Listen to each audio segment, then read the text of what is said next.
रामकृष्ण परमहंस के पास एक व्यक्ति गए, सोने का हार लेकर के गए। बोले मैं बड़ी मेहनत से लेकर के आया हूं, बड़ा सुंदर हार है, किसके लिए बनवाया? रामकृष्ण परमहंस ने पूछा। बोले माँ काली के लिए बनवाया है, आप उनको चढ़ा दीजिएगा। बोले तेरे लिए मूल्यवान है तो माँ के लिए भी मूल्यवान है। बोले जिसने पूरी सृष्टि बनाई है उसके लिए तो ये धूल के बराबर है। बोले तुझे लगता है सोना कीमती है तो क्या भगवान को भी लगेगा सोना कीमती है? जो परमहंस होते हैं उनको ये समझ में आ जाता है क्या त्यागने योग्य है, क्या लेने योग्य है। इसीलिए वो हंस पर सवार है। एक हाथ में पुस्तक है, एक हाथ में कमंडल है। पुस्तक पुष्प कमंडल माला। क्यों? क्योंकि पुस्तक सद्ज्ञान का प्रतीक है और कमंडल सद्कर्म का प्रतीक है। आप यदि आदि शक्ति से जुड़े तो आपके जीवन में किसका अवतरण हुआ? प्रज्ञा का। आप यदि ब्राह्मी से जुड़े तो आपके जीवन में किसका अवतरण हुआ? विवेक का, सद्ज्ञान का। व्यक्ति की शक्ति उस चेतना से जुड़ जाती है जो आपको बताती है क्या करने योग्य, क्या नहीं करने योग्य, क्या लेने योग्य, क्या छोड़ने योग्य। इस संसार में श्रेय भी है, प्रेय भी है। हमें किस पथ पर जाना है? हमारी अंधेरी राहों को प्रकाशित करने का काम ब्राह्मी शक्ति करती है। उसके बाद वैष्णवी, भगवान विष्णु की शक्ति, लालन पालन करने वाली। बच्चे का जन्म हुआ तभी तो लालन पालन की व्यवस्था बनेगी।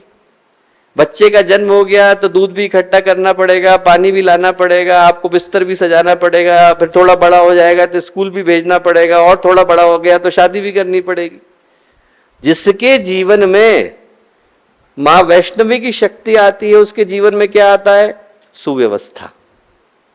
उसके जीवन में सही से मैनेजमेंट आ जाता है। इसीलिए किस जगह पर सवार हैं? गरुड़ के ऊपर सवार है। गरुड़ किस चीज का प्रतीक है? दूरदर्शिता का, जागरूकता का।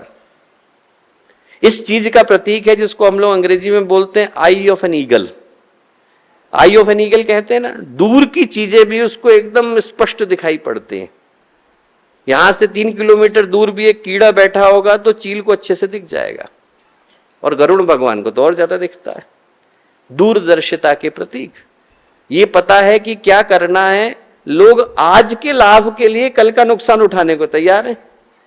आज हम लोग 10 रसगुल्ले खा लें, कल डायबिटीज होगी, देखा जाएगा।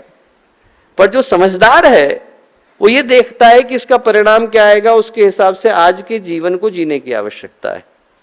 और जो वैसा जीता है उसके जीवन में वैष्णवी शक्ति का प्रवेश होता है। गुरुदेव ने प्रज्ञा पुराण में कहानी लिखी है। एक राज्य था, बड़ा अजीब सा नियम था। वहां पर जिस राज्य के राजा को चुनते थे उसको 5 वर्ष तक तो सारे भोग के साधन देते थे। जो उसने कामना करी तुरंत ला करके देते थे। और जैसे ही 5 वर्ष पूरे हुए उसे ले जाकर के एक निर्जन द्वीप के अंदर छोड़ देते थे। 5 वर्ष तक तो उसको दुनिया की हर चीज मिली, और जैसे ही 5 वर्ष पूरे हुए उसके बाद कोई पलट करके भी नहीं देखता था कि क्या हुआ। ले जा करके निर्जन वीराने द्वीप पर छोड़ करके आ जाते थे। छोड़ दिया। एक व्यक्ति राजा बना। राजा बनते से ही उसने सबसे पहले ये सोचा कि मैं इस राज्य को तो बाद में देखूंगा, पहले ये देख करके आऊं कि 5 वर्ष के बाद कहां जाना है। उसने सबसे पहले जाकर के उस जगह को, उस वीराने द्वीप को सही करना शुरू किया। वहां पर खेती करानी शुरू करी, हॉस्पिटल लाना शुरू करा, एजुकेशन की व्यवस्था करी। उस 5 वर्ष के अंदर उसने उस राज्य को इतना सुंदर बना दिया कि जब 5 वर्ष के बाद वो छोड़ने के लिए गए तो इस राज्य से ज्यादा बेहतर वो वाला राज्य था। हम लोगों को